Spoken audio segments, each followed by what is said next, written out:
Bonsoir à toutes et à tous et bienvenue sur El Maralebia, une soirée consacrée bien évidemment aux Européennes 2024.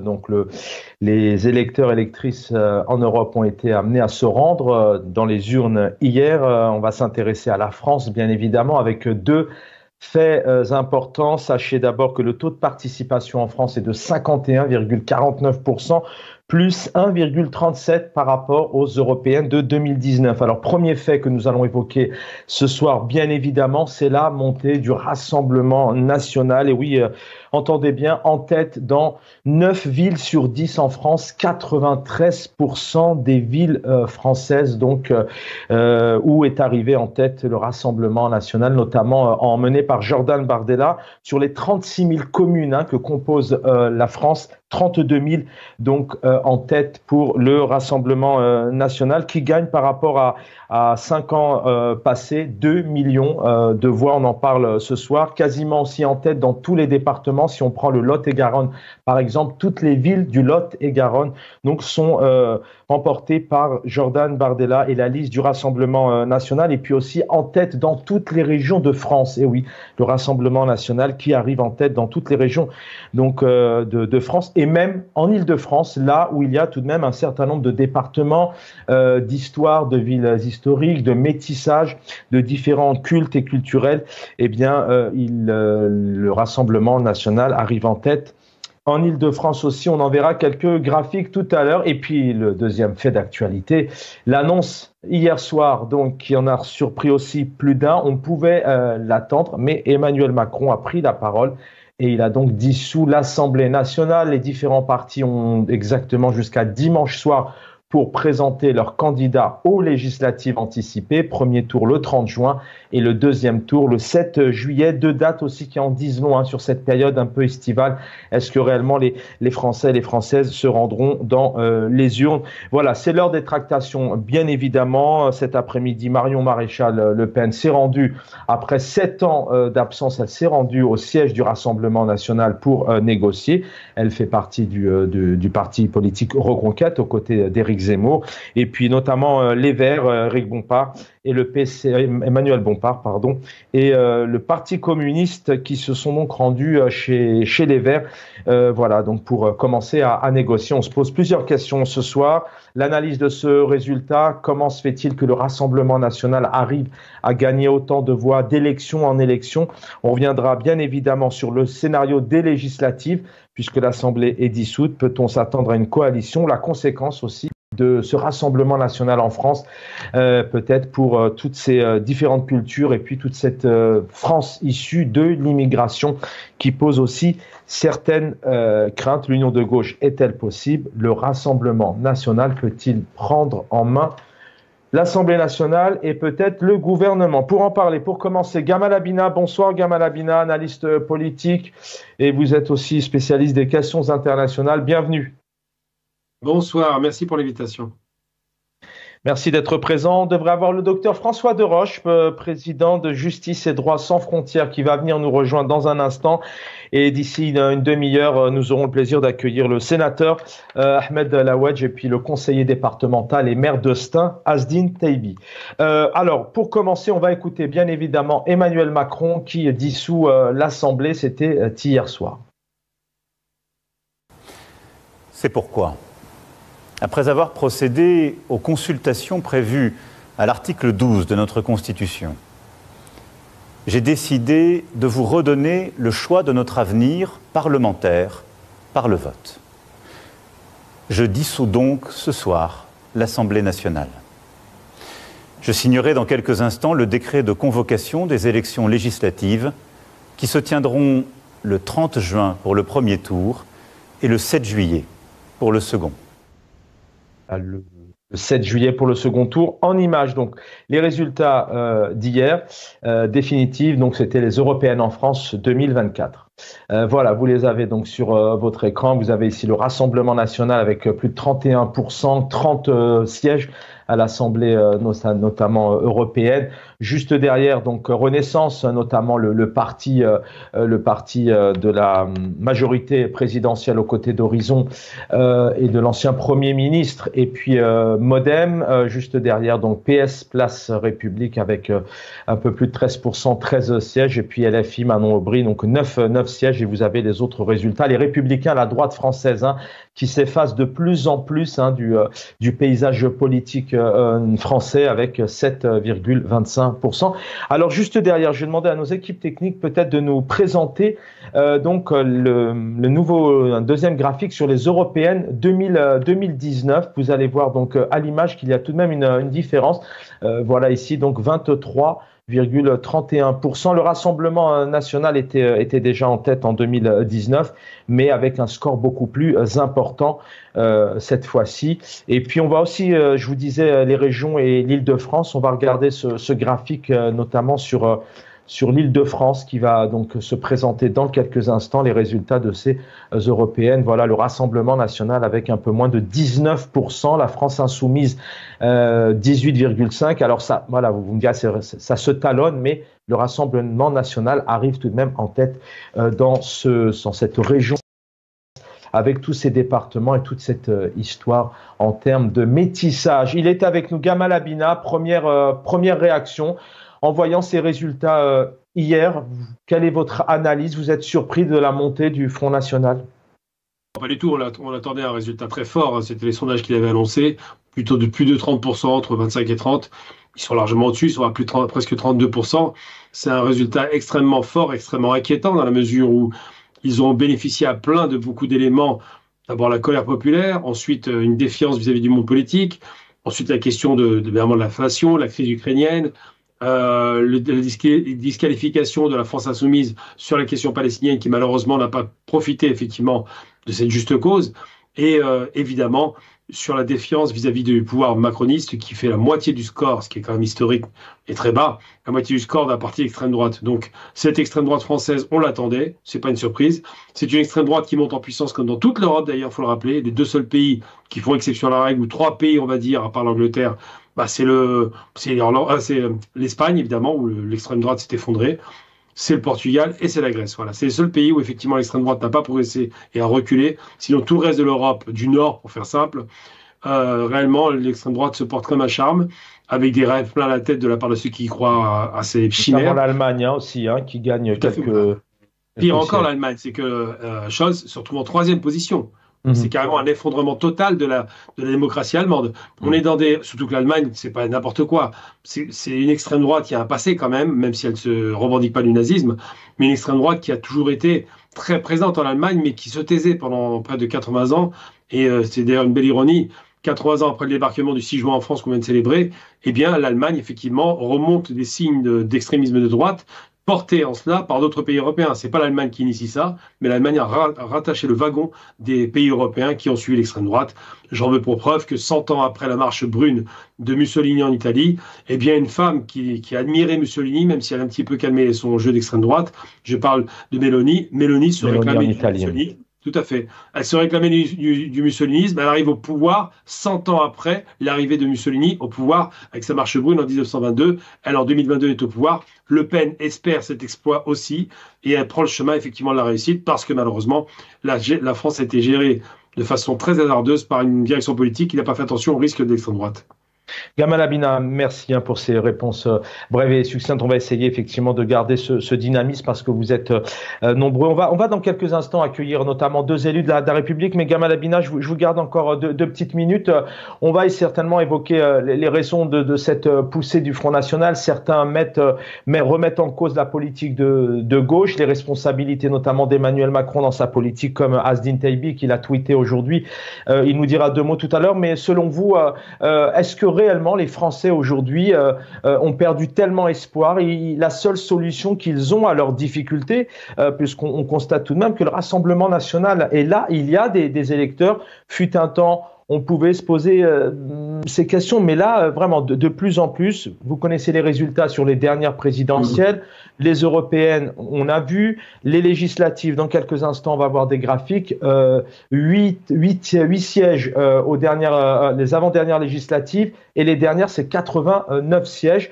Le Front National, la France a vraiment besoin du Front National, c'est la seule solution, c'est le seul espoir. Je ne pense pas que la France ait besoin du Front National, mais je pense que les Français ont besoin d'exprimer un vote de colère, un vote d'adhésion pour certains d'entre eux, les plus radicaux, les plus racistes, et un vote de protestation ou un vote simplement de désespoir, de se dire finalement, et c'est souvent ce qu'on entend, il y a même des Maghrébins qui ont voté Front National, il faut pas l'oublier, qu'ils appellent Rassemblement National. Je tiens d'ailleurs à apporter à votre connaissance une chose, le Rassemblement National, c'est un choix de nom extrêmement douteux, parce que ça vient historiquement d'un autre parti extrême droite nazi français qui s'appelait le Rassemblement National Populaire. Vous ne rêvez pas, ils ont beaucoup d'humour, mais c'est vrai que les Français ne votent pas pour un parti raciste, c'est pas leur problème. Ils votent contre un système, ils votent sanction, ils votent par désespoir. On voit des Maghrébins qui ont voté Front National en disant quoi? En disant simplement, après tout, pourquoi pas eux? Le problème, c'est qu'il y avait d'autres alternatives, mais ce qui fait gagner l'extrême droite, là, c'est les proportionnels, donc ça aide beaucoup. C'est le fait que le camp d'en face est désuni. La gauche, la NUPES, s'est effondrée, alors que Uni, elle bat le Front National sans aucune difficulté, mais ils se sont battus entre eux. On voit un PS qui est à 13%, ce qui est énorme.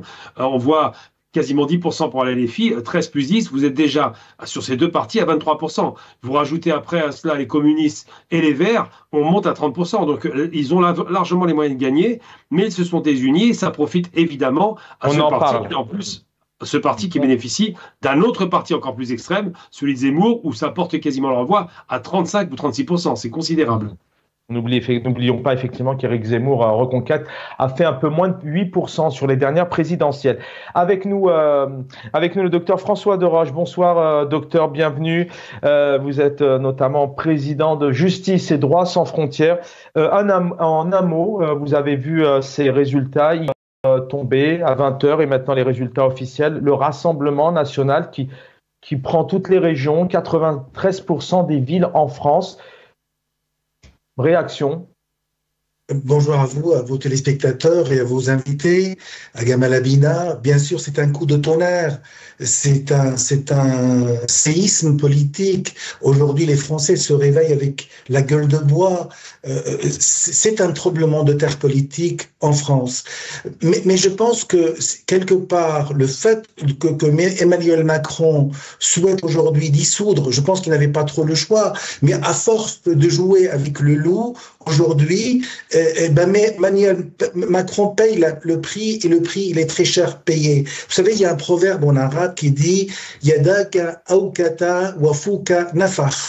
Qui est le responsable de tout cela? C'est M. Macron. M. Macron, quand il nous a mis M. Darmanin, qui est ministre de l'Intérieur, il a fait des choses que même Marine Le Pen n'aurait pas osé faire. Aucun parti extrémiste n'aurait osé faire. C'est-à-dire qu'aujourd'hui, il y a bien sûr ce tremblement de terre politique et qui ébranle la France. Le discours également d'Emmanuel Macron de vouloir dissoudre l'Assemblée nationale et quelque part, pour moi, c'est un calcul machiavélique parce que ils veulent profiter de cette élection pour envoyer, si vous voulez, un coup de semence et pour qu'il, d'après lui, pour un retour aux valeurs républicaines. Or, aujourd'hui, ce qu'on voit, moi, je pense que c'est une erreur. Monsieur Macron veut un mariage politique un peu forcé avec l'extrême droite et notamment avec Bardella qui n'a que 28 ans et ses collègues pour montrer qu'ils ne sont pas à la hauteur. Et s'il remettait les clés de l'Élysée à Le Pen, avec ses 2 mandats et une décennie de pouvoir, il entrerait dans l'histoire comme un président raté. Docteur, c'est possible ça dans le scénario. C'est un des faits bien sûr ce soir et qui fait toute l'actualité maintenant depuis hier soir un peu partout en France, mais en Europe. Ce scénario, le président dissout l'Assemblée. On peut demain, les Français peuvent demain se retrouver avec une coalition et un premier ministre du Rassemblement national. Moi, je pense que c'est ce qui se dessine. Pourquoi? Parce que à la fin juin, début juillet, ce sont les gens qui travaillent avec labeur, les Français qui souffrent de ces conditions de vie qui sont extrêmement difficiles, vont pas partir en vacances. C'est eux qui vont voter. Ils vont rester là. C'est eux. On a vu une participation extrêmement importante. Et ces Français seront là. Et je pense ils vont conforter cette victoire du Front National. On a vu encore aujourd'hui, la gauche n'est pas du tout unie. Et puis, si vous voulez, entre nous, soyons honnêtes, quand on calcule le nombre de droites, parce que maintenant, droite et extrême droite, vous savez, la frontière, on parle de Front républicain, mais ils sont tous pour comment dirais-je, une certaine haine de l'autre sur lequel on veut porter le poids de ce ratage économique de la France. En tout cas, aujourd'hui. Oui. En tout cas, ce qu'on constate tout de même, et je voudrais d'ailleurs avoir aussi la réaction de Gamal Abina, qui avait l'air aussi un peu d'accord avec vous sur ces scénarios de Premier ministre, en tout cas au niveau du gouvernement, peut-être remporté par le Rassemblement. Mais il fut un temps, il y avait tout de même cette gauche qui était là, avec des gros scores, des scores importants. Certains partis de gauche sont encore présents, mais leurs scores ne permettent plus de s'imposer. On pense au PC, on pense au PS, qui à un moment fut un temps avait un certain impact. Donc, on peut dire que c'est la responsabilité de la politique d'Emmanuel Macron, mais cette gauche aujourd'hui, est-ce qu'elle n'arrive pas aussi à prendre ses responsabilités, à s'unir? Est-ce que l'union, les tractations qui ont lieu aujourd'hui et qui vont se continuer certainement tard dans la nuit, est-ce qu'elles n'auraient pas pu avoir lieu en amont, avoir une gauche unie, sachant que la NUPES, on peut parler de fiasco? Attendez, quand on voit la gauche, en fait, c'est Gaza qui a désuni la gauche. Quand on voit Glucksmann qui dit que ce qui se passe à Gaza n'est pas un génocide, il faut être il n'est pas crédible. La gauche n'est pas crédible. Elle ne peut pas s'associer avec un parti qui sont les insoumis et qui considère que c'est un génocide. Ce n'est pas, c'est le tribunal pénal international, c'est la Cour de justice internationale qui a nommé, et pourtant, on a des responsables politiques qui ne deviennent pas crédibles, et le fossé est tellement énorme qu'on ne pourrait pas aujourd'hui les rabibocher. Quand on voit même, je me suis amusé à compter à tous ceux aujourd'hui qui sont contre, on arrive à peu près je suis désolé de parler aussi crûment, à pratiquement 70% de la population française qui aujourd'hui vote pour le Front National, même si, parce qu'il y a des petits partis, quand l'extrême droite est extrêmement présente, c'est un leurre. On fait croire aux gens que s'ils sont dans de mauvaises conditions économiques, c'est à cause de l'étranger qui est en train de manger leur pain. Qui a fait ça, c'est monsieur avec ses lois contre l'immigration, avec ses lois xénophobes et racistes, avec cette islamophobie qui monte chaque jour dans la société française. Et ce qui est aussi également surprenant, c'est que M. Bardella, il a du sang algérien. Moi, quand j'ai appris ça, j'étais un peu effaré. Et aujourd'hui, on a des gens qui sont aujourd'hui qui sèment la haine, qui vomissent la haine en France. La France n'a pas besoin de ça. La France de Voltaire, de Montesquieu, la France de la France, la grandeur de la France, elle est en train d'être salie avec ces idées mesquines qui considèrent que l'autre est responsable de tous les maux de la société française. La France est un grand pays et j'espère qu'il y aura un jour un sursaut, et ce sursaut viendra certainement de la jeunesse, cette jeunesse qui est unie, cette jeunesse qui aujourd'hui malheureusement qui va pas très souvent voter parce que ce sont des gens qui sont plus âgés qui votent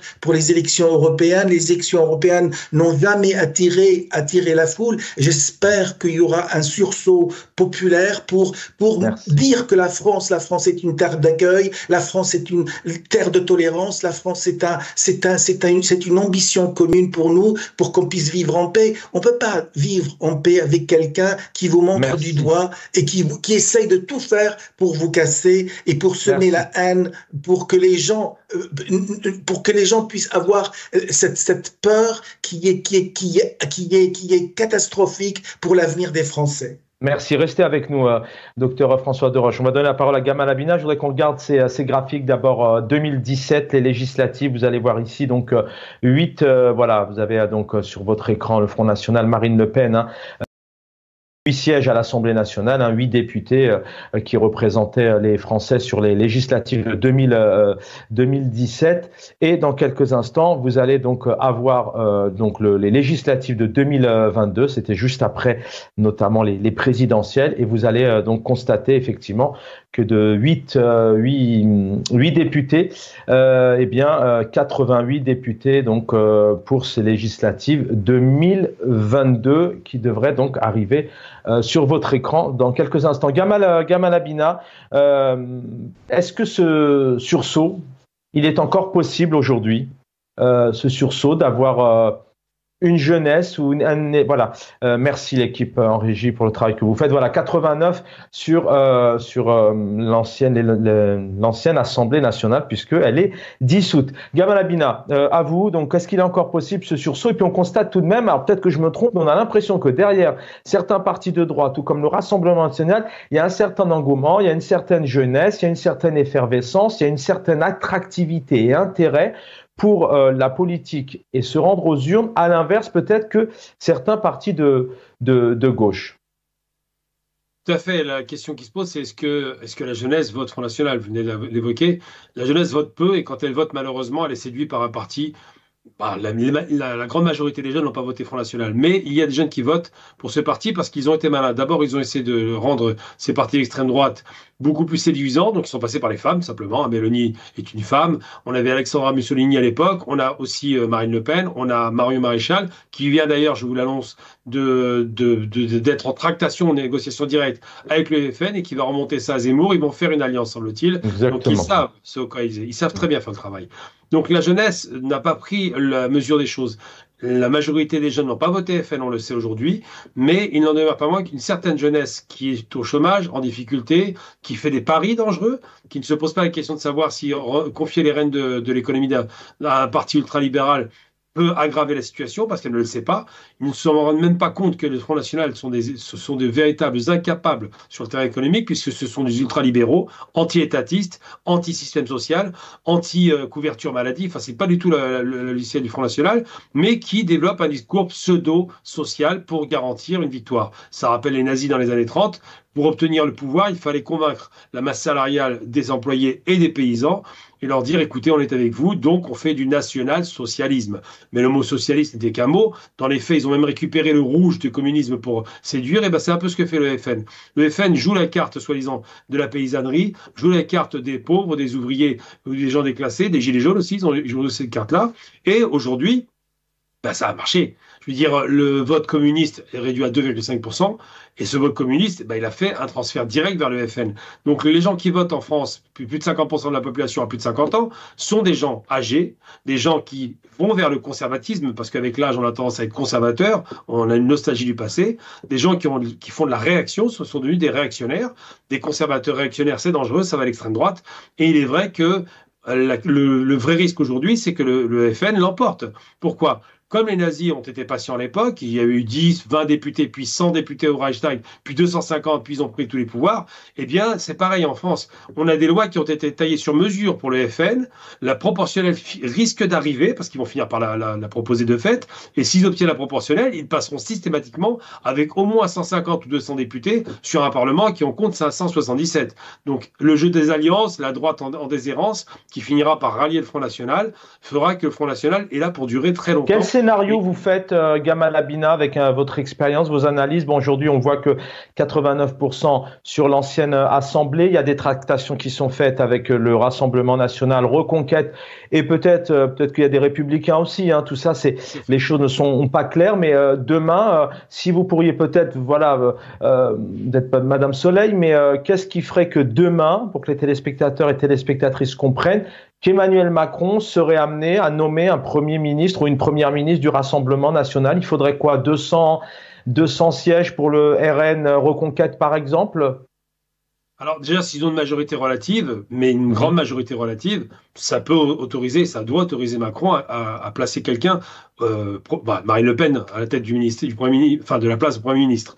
Alors, c'est une technique qui pourrait être intéressante pour Macron, parce que ça disqualifierait, vu la situation économique, Le Pen qui serait incapable de trouver des solutions, et donc ça redorerait le blason de ce qu'on appelle la droite classique, ou même le centre-gauche. Mais ce qui peut arriver, il ne faut pas seulement une majorité absolue, même relative suffirait. Ce qui est impressionnant, et j'attire votre attention là-dessus, c'est le fait que le FN avait 1 à 2 députés sans obtenir jamais de proportionnel, et qui sont passés à 89 sans proportionnel. Imaginez si on met la proportionnelle, parce que là, les européennes, c'est de la proportionnelle.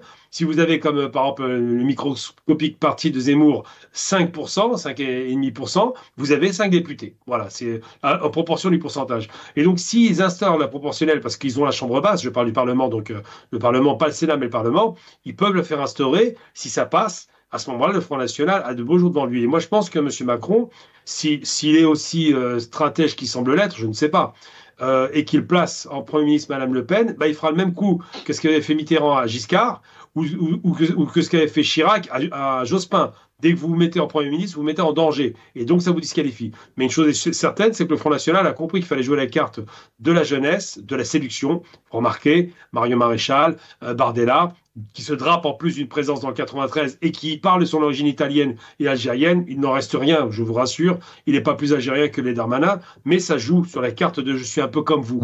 Identifiez-vous, moi, je suis jeune, je suis sympathique, je suis beau, je regarde TikTok et en même temps, je représente le peuple aux élections. Merci Gamal Abina, restez avec nous. Docteur François Deroche, avoir votre avis. Si Marine Le Pen arrivait au pouvoir, si Marine Le Pen était présidente, ça serait la panique en France. Bon, je pourrais citer plusieurs qualificatifs de ce qu'on peut entendre maintenant depuis plusieurs années, cette crainte pour certains. Et si Marine Le Pen arrivait, ça changerait, on trouverait des solutions, il n'y aurait plus d'immigration, il n'y aurait plus de chômage. Question simple, quelles seraient les conséquences, peut-être néfastes ou négatives, pour ceux qui n'apprécient pas ce parti ou qui ont une certaine crainte? Je pense notamment à ces personnes originaires de l'immigration, qui sont aussi françaises d'ailleurs, qui sont nées sur le territoire français, qui sont françaises. D'autres sont aujourd'hui en activité en France, ont des cartes de séjour. Quelles seraient les conséquences, selon vous, négatives demain? Ou peut-être qu'il n'y en aurait pas du tout, en fait, que c'est que des mots, de l'espoir et du vent? Monsieur Darmanin est français d'origine étrangère, Monsieur Bardella est français d'origine étrangère. Tous ceux qui ont construit la France de demain, bon ou mauvais, une grande majorité sont d'origine étrangère. Et aujourd'hui, quand on dit l'extrême droite n'est plus seulement aux portes du pouvoir, l'extrême droite a mis un pied dans la porte. Et aujourd'hui, après cette large victoire, et je pense qu'il faut laisser effectivement l'extrême droite, pourquoi pas, gouverner et montrer qu'il va échouer, parce qu'aujourd'hui, quand on veut porter cette charge à tous les étrangers, leur faire supporter l'échec de notre économie, l'échec de notre politique de santé. Écoutez, si demain Madame Le Pen est au pouvoir et elle veut renvoyer tous les médecins étrangers ou d'origine étrangère dans leur pays d'origine, tous les hôpitaux de France vont fermer. Il faut quand même, il y a des réalités, donc il y a des vérités. Mais est-ce qu'elle ne vend pas? Est-ce que le Front National aujourd'hui ne vend pas aussi un peu de rêve? Ils ne sont jamais arrivés au pouvoir, donc on est vraiment dans l'espérance et dans l'espoir. Est-ce qu'ils ne vendent pas Mélanie? On voit que Mélanie sur l'immigration, je crois qu'elle a même régularisé quelques dizaines de milliers de travailleurs. Voilà, est-ce que réellement le Front National a les solutions, alors que la préoccupation principale des Français, c'est pas spécialement l'immigration, je crois, c'est le chômage, c'est l'éducation, c'est la santé? Absolument, absolument. Et je pense que le fait peut-être d'arriver au pouvoir, c'est de la pédagogie pour tous ceux qui votent Front National, comme l'a fait Mélanie qui a régularisé énormément de monde. Rappelez-vous, Monsieur Sarkozy, quand il est arrivé au pouvoir avec la construction de mosquées et tout ça, il s'est rendu compte que de toute façon c'était une évidence et qu'il fallait, si on veut respecter le droit fondamental de chaque individu, de chaque Français, il fallait se plier à cette évidence. Et j'espère que si l'extrême droite arrive au pouvoir, eh ben que l'extrême droite se pliera surtout. Nous avons en France une constitution. Cette constitution, elle est extrêmement solide. La constitution de 58, donc elle est solide. Il faut absolument que chacun respecte la constitution. Cette constitution respecte, défend ou protège plutôt les libertés fondamentales de chaque Français. Et pourquoi pas le jeu politique. Il y a de temps en temps, nous avons des roquets, de temps en temps, nous avons des gens qui crient un peu plus que d'autres, de temps en temps, nous avons des gens qui viennent avec des certitudes, et puis ces certitudes tout de suite s'évaporent pour essayer, pour se frotter avec la réalité et se rendre compte que la France de demain, si on veut éviter la guerre civile, parce que je pèse mes mots je pense qu'on a assez d'entendre ce qui se passe, et de toute façon, je pense que ça ne sera jamais plus dur et plus sévère et plus cruel que la politique qui a été menée à l'égard des étrangers, que la politique qui a été menée par le gouvernement actuel. On parle d'extrême droite officielle qui est celle de Madame Le Pen et ses compères, mais aussi nous avons une extrême droite du gouvernement. Il faut le noter, il faut le souligner, et ça c'est regrettable. Merci, restez avec nous, docteur. On va accueillir, vous allez réagir, Gamal Abina, sur cette question dans quelques instants, sur notamment les éventuelles conséquences. Est avec nous le sénateur. Bonsoir, Ahmed Laouedj, vous êtes sénateur en France, notamment de la Seine-Saint-Denis. Bienvenue. Merci, bienvenue, bonsoir, Chaban. Merci d'être parmi nous pour quelques minutes. D'abord, une réaction sur ces résultats et puis la montée du Rassemblement national. Je vais pas redonner les chiffres, je pense que vous les connaissez beaucoup mieux que moi. Peut-être une analyse de votre part sur le scrutin d'hier et puis l'éventuel scénario. Emmanuel Macron, président français, a dissous l'Assemblée. A-t-il reçu un coup de massue? Est-ce que c'est stratégique? Est-ce que demain l'Assemblée nationale peut-elle se retrouver avec un Premier ministre, notamment du Rassemblement national? Voici les 3 points que je voulais évoquer avec vous. Ben écoutez, oui, il fallait s'y attendre de toutes les façons.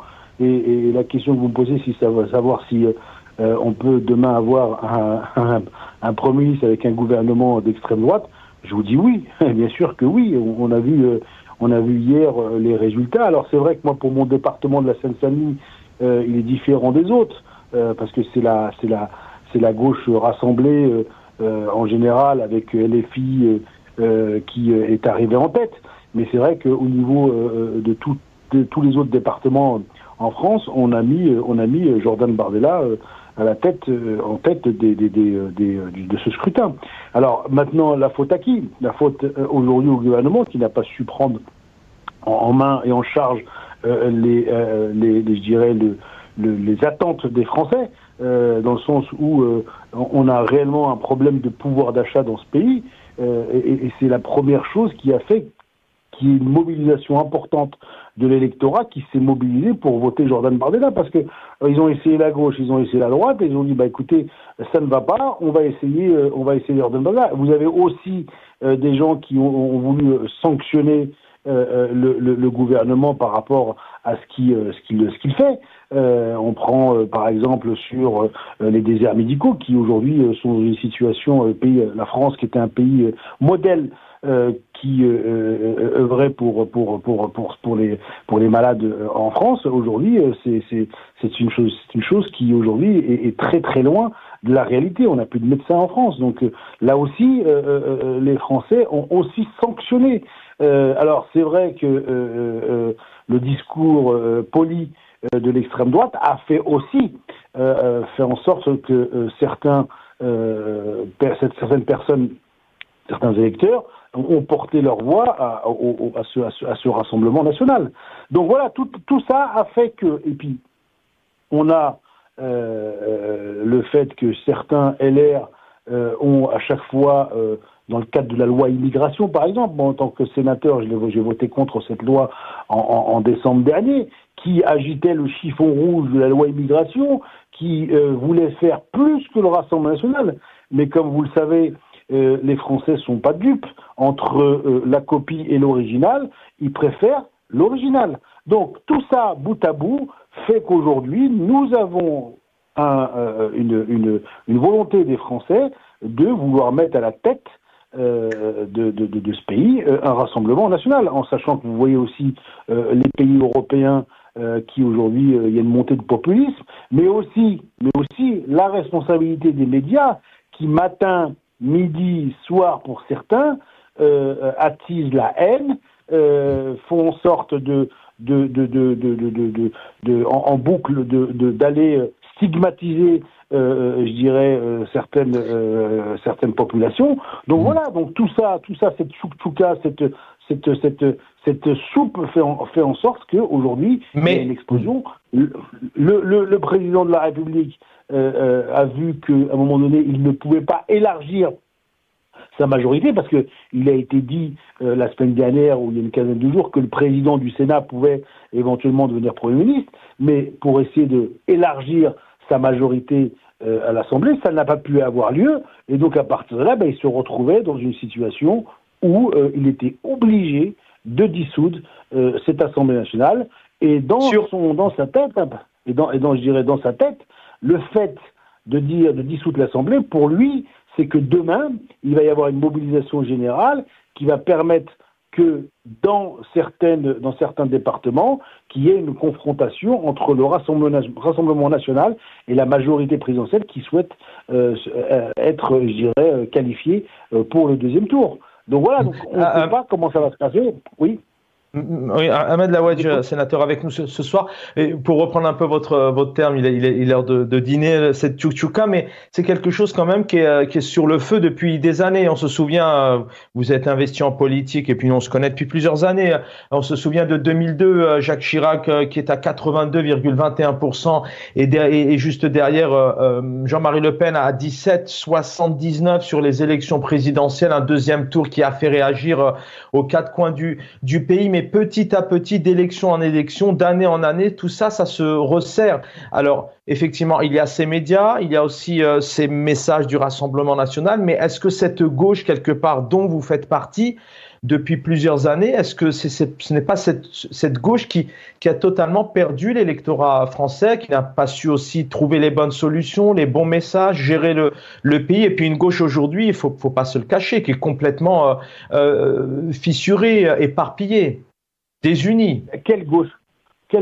C'est la gauche aujourd'hui, c'est certains égos de certains dirigeants de partis politiques qui aujourd'hui pensent que c'est eux les meilleurs et qui sont malheureusement hors sol. On le voit, les formations politiques de gauche, il y a de moins en moins d'adhérents, d'accord? Et donc la réalité fait que je dirais la solution d'aller vers les gens aujourd'hui pour leur expliquer, pour essayer de les convaincre, pour essayer de faire en sorte qu'il y ait un programme dans ce pays, malheureusement, ils ont laissé ça au Rassemblement national qui a su porter des idées, je dirais même dans les quartiers populaires, pour expliquer qu'à un moment donné, dans ce pays, ça ne va pas.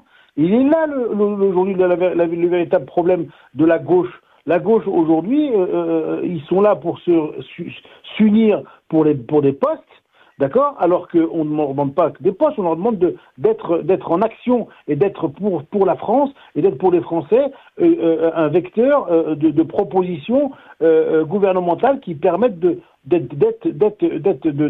va dire, de mettre en exergue réellement des solutions, je vous dis, sur le pouvoir d'achat, sur les déserts médicaux, sur l'éducation, qui aujourd'hui, l'éducation est la plus mauvaise d'Europe dans ce pays. Donc voilà, tout ça fait qu'à un moment donné, le Rassemblement national a su porter haut et fort ces messages. En tout cas, ces messages dans les urnes, avant de vous libérer, ces messages dans les urnes, une réponse en 2 minutes si possible.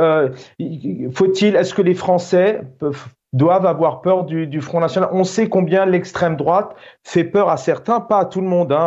Il y a quelques millions de Français et Françaises qui ont tout de même voté hier. Ils sont là, ils sont présents. Mais est-ce que demain, peut-on réellement sur le terrain avoir des conséquences sur la santé, sur le droit du sol, sur l'immigration, sur des secteurs que vous connaissez qui peuvent toucher demain le quotidien des immigrés ou des...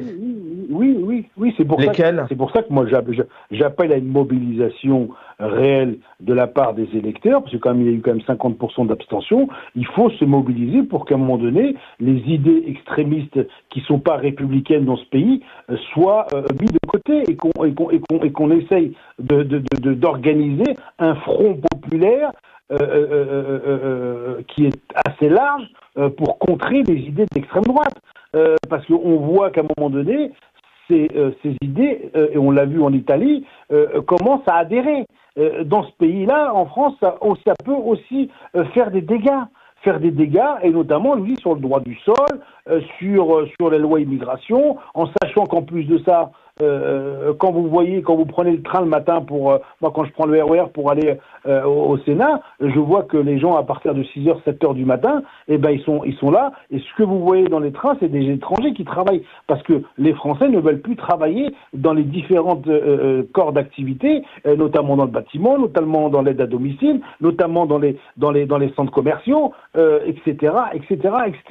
Donc c'est aussi, et ça, c'est pour aussi démontrer que le Front National n'est pas une solution pour ce pays. Et donc, on va la combattre. On va essayer de faire en sorte de réveiller cette gauche qui s'est endormie sur ses lauriers pour pouvoir porter haut et fort les valeurs, je veux dire, d'humanisme, de liberté, d'égalité, de fraternité, et ce que est la République française.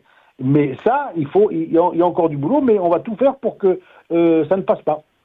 Ahmed Laouedj, merci. Sénateur, merci infiniment d'avoir été avec nous, d'avoir réagi. Je vous laisse continuer. Je sais que votre soirée est longue en ce lendemain d'Européenne. Gamal Abina, je reviens avec vous effectivement. Si demain ce scénario arrivait avec donc la prise au pouvoir notamment du gouvernement, Premier ministre du Rassemblement national, est-ce que réellement le 8 juillet au matin, deuxième tour de ces législatives qui auront lieu le 7, est-ce que ça changerait réellement quelque chose? Est-ce qu'il y aurait de quoi paniquer? Est-ce qu'il y aurait de quoi faire ses bagages pour faire un peu d'humour?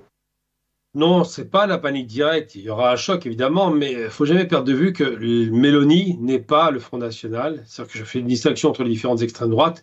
Que l'extrême droite italienne, ils ont régularisé 400 000 étrangers parce qu'ils ont besoin de bras. Qu'Orban, c'est pareil, c'est une extrêmement différente. Que l'allemande, par contre, est un peu plus inquiétante. Mais les extrêmes droites en général qui ont émergé en Europe, c'était plutôt les extrêmes droites souverainistes, qui n'étaient pas forcément teintées de racisme. Je prends l'exemple, par exemple, de Franco, il prend le pouvoir avec le soutien des Rifins. Donc la question raciale n'existe pas chez lui, ni chez Salazar au Portugal. Par contre, Mussolini, pareil, c'était pas du tout du racisme son parti au départ. C'est un parti qui était nationaliste, effectivement, ultramilitariste, et qui voulait sortir de la honte des traités qui ont été défavorables après la Première Guerre mondiale. Mais là, c'est plus grave. On n'est pas sur un parti qui se fonde simplement sur seulement des anciens néo-nazis, des poujadistes, des gens de l'OS, on le sait très bien aujourd'hui. C'est un parti qui se fonde clairement, et c'est ça qu'il ne faut pas perdre de vue, c'est important de le rappeler, qui naît 10 ans après la fin de la guerre d'Algérie. C'est à la fin de la guerre, c'est 62. Eux se créent en 72 par Le Pen. Le Pen qui est un militaire actif en Algérie. C'est un parti qui est constitué de beaucoup de gens de l'OAS, d'anciens frustrés qui ont perdu l'empire colonial. Et c'est un parti qui, à chaque fois, avec le nom Front National, fait écho au Front de Libération Nationale. On retire le L et on fait Front National. Donc c'est un front qui se fonde contre l'Algérie. Et une des premières paroles qui est donnée dans ce parti, c'est de revenir sur les accords de 68. C'est d'avoir des relations délétères avec l'Algérie, c'est d'être frontal et quasiment même de rompre la relation. Ils en sont capables. Donc c'est un parti qui est frontalement opposé aux Algériens, d'Algérie tout simplement, et de France évidemment. Il parle beaucoup d'échanges de nationalité, il parle beaucoup de reconduite à la frontière, de QTF, il parle beaucoup d'immigration non choisie, d'immigration qui doit être sélective, d'immigration européenne et non pas extra-européenne. De délinquance. De délinquance, bien sûr, de délinquance comme si c'était un précaré nord-africain ou algérien. Donc ce front, il ne faut jamais le perdre de vue, est constitué par des gens qui ont un véritable génome raciste qui les constitue. Parce que ce sont des frustrés qui ont perdu leur empire colonial à cause de l'Algérie. N'oublions jamais que l'Algérie, quand elle démarre sa guerre de libération, les Français, pour concentrer leurs efforts mortuaires sur la population algérienne, vont libérer 2 ans plus tard, en 56, la Tunisie et le Maroc, puis ils vont libérer à nouveau 4 ans plus tard la plupart des pays africains sous contrôle, mais libérés militairement, et finalement concentrent tous leurs efforts sur l'Algérie. Donc cette frustration de la perte d'un empire prestigieux colonial qui était immense pour la France, aujourd'hui, se traduit par la création d'un Front National qui revient toujours sur la relation avec l'Algérie. Donc il ne faut jamais perdre ça de vue, je pense que la relation pas seulement à l'intérieur des frontières avec les gens issus d'immigration, on le sait, la relation économique va se dégrader parce qu'ils ne vont pas gérer, ils sont incapables de gérer une économie, ni même de la relancer, mais surtout les relations à l'international vont être très mauvaises. On entend déjà parler dans des racontards que le Front National serait favorable à la reconnaissance du Sahara occidental pour casser les pieds des Algériens.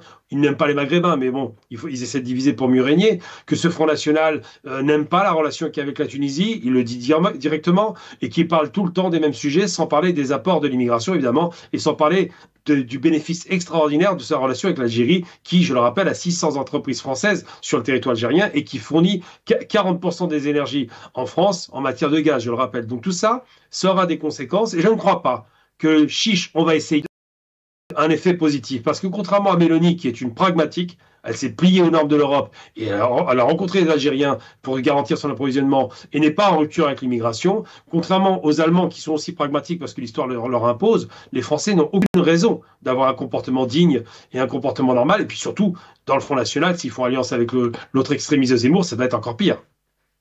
Merci Gamal Abina.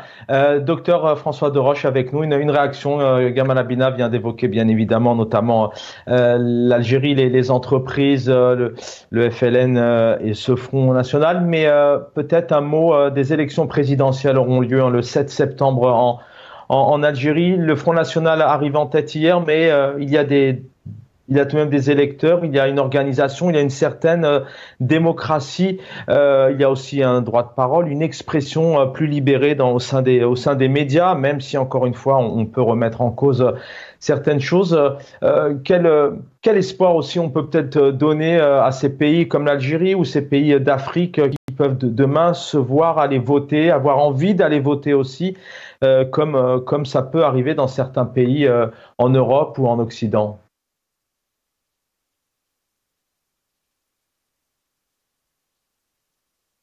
Allô? Docteur, oui, on vous entend. Je n'ai pas entendu les questions. Ah, alors, je vais aller vite. Comment? Alors, hier, bien sûr, il y a eu des votes en Europe. Il y a une certaine démocratie, une certaine organisation tout de même. Le RN est là, mais il est passé, enfin, il passe. Il y a des bureaux de vote qui sont organisés, ce qui n'est peut-être pas le cas dans certains pays comme l'Algérie. Le 7 septembre, c'est les élections. Comment vous voyez dans ces pays du Maghreb, d'Algérie, d'Afrique, demain, que cette jeunesse, ces électeurs, électrices pourraient se rendre avec peut-être autant d'intérêt, parce qu'il y en a un quand même, peut-être pas assez, mais il y en a un. Bien sûr, et d'ailleurs ce que nous regrettons ici, c'est que même la population des banlieues, entre parenthèses, qui n'a pas été votée massivement comme elle aurait dû le faire, c'est regrettable. C'est-à-dire qu'aujourd'hui, on peut saluer quelque chose c'est-à-dire que la démocratie fonctionne, c'est-à-dire que même quand les gens sont mécontents, il y a des votes, il y a une assemblée générale, enfin une assemblée nationale qui est représentative des intentions de vote et le principal, si vous voulez, vainqueur de ces élections, ce sont les instituts de sondage qui ont traduit de façon extrêmement précise l'intention de vote des Français. Bien sûr, on peut toujours regretter, il y a des pays, il y a l'Algérie, il y a l'Égypte, il y a la Syrie, il y a énormément de pays arabo-musulmans où la démocratie malheureusement n'existe pas, la démocratie est bafouée, les droits de l'homme sont bafoués, on a un délit, les libertés fondamentales ne sont pas respectées. Bien sûr, on peut considérer que malgré les mauvais résultats aujourd'hui en France et cette tendance vers l'extrême droite, il y a quand même une liberté d'expression et ça c'est capital, c'est sacré et il faut le saluer. Il faut saluer surtout cette constitution, cette France qui permet à toutes les opinions de s'exprimer et de faire valoir leurs droits. Voilà, donc maintenant que le plus fort gagne, que la démocratie gagne, que la liberté d'expression reste l'expression majeure, l'expression des chéris de tous les Français. Merci. Merci Gamal Abina. 30 secondes, le mot de la fin, vraiment. Un mot d'espoir peut-être. Toute petite minute. J'ai une copine qui s'appelle Sabrina Sebaï qui se présente à nouveau pour les législatives. Donc, je lui apporte tout mon soutien et j'espère qu'effectivement, elle nous représente dignement. Elle a beaucoup défendu les idées de la mémoire en Algérie et en France. Donc, c'est une femme qui mérite d'être soutenue à Europe Écologie Les Verts. Et il y a des gens comme elle qui existent et qui effectivement se battent pour de vraies valeurs. Sabrina Sebaï, que j'aurai, j'espère, le plaisir aussi de recevoir. On l'a déjà reçu sur notre plateau. Docteur François Deroche, merci d'avoir été avec nous. Gamal Abina, merci aussi pour votre fidélité. Et puis le sénateur Ahmed Delawadj était avec nous. Dans quelques instants, mon ami confrère et sa plume aiguisée, Jameldine Benchenouf, et juste derrière, c'est un autre ami confrère, Jameldine Taleb. L'actualité continue. Merci infiniment aux équipes techniques et de la rédaction qui travaillent dans l'ombre pour nous accompagner à préparer ces émissions. J'aurai le plaisir de vous retrouver demain, je l'espère. Prenez soin de vous.